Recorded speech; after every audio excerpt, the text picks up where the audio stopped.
Okay, magandang araw po sa inyo mga boss Palimbo, Kamiling Tarlac Project. So modular kitchen muna po tayo. So part 21 mga boss.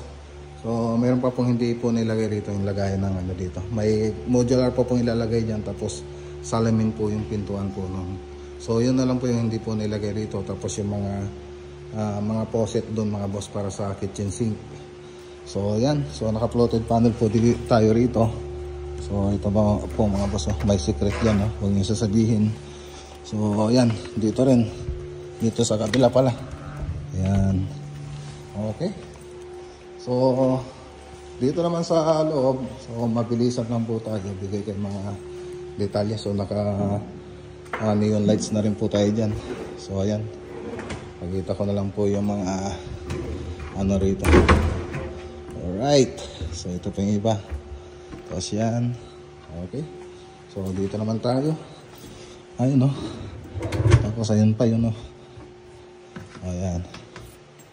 Tapos dito sa pantry. So mabilisan lang mga boss.